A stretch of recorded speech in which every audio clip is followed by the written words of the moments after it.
Whereas 6 months ago, Yemen seemed to be facing the threat of civil war, the country is now returning to its usual state of contained chaos, with Yemeni President Ali Abdullah Saleh's faction readied to reassert its authority after a relatively brief and bloody political struggle.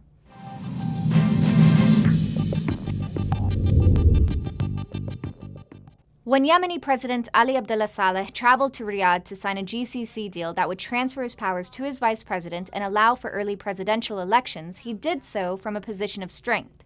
Something Stratfor emphasized throughout Yemen's political crisis was that even though it looked like the regime was on the ropes, regime collapse was still very unlikely, given the fact that Saleh's family members and allies retained control over the key security, political, and economic organs of the state.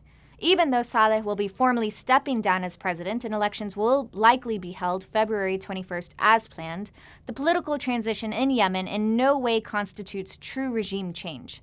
Saudi Arabia, which drove the negotiation over the GCC deal and likely lined a lot of pockets with money to make that deal happen, in the end granted Saleh a dignified exit. But Saleh would not have agreed to the deal without assurances that the regime would largely remain under his family's control. And, as we expected, Saleh did succeed in coercing the main armed opposition, led by 1st Armored Brigade Commander General Ali Mohsen, to the negotiating table. Mohsen selected half of the members of a newly formed military council led by the vice president, and on Sunday he formally gave his blessing to the GCC deal. Ali Mohsen will likely be given a senior defense post in the new government and will retain influence among the heavily Islamist-concentrated old guard in the Yemeni security and intelligence apparatus. But Saleh's son, Ahmed Ali Saleh, will remain in control over the armed forces overall.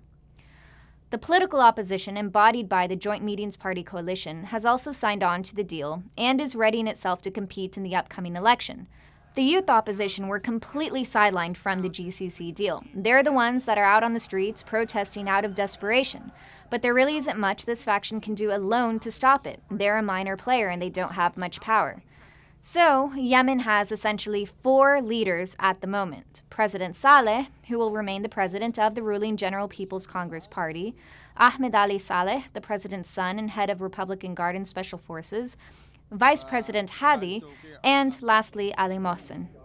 Vice President Hadi is pretty much guaranteed to be elected president in February. This will be important for the maintenance of the peace agreement between Saleh and the political opposition, as all generally regard Hadi as a pretty honest broker and mediator. All indicators so far point to Yemen's political crisis settling out in the new year, but Yemen's internal problems are still far from over.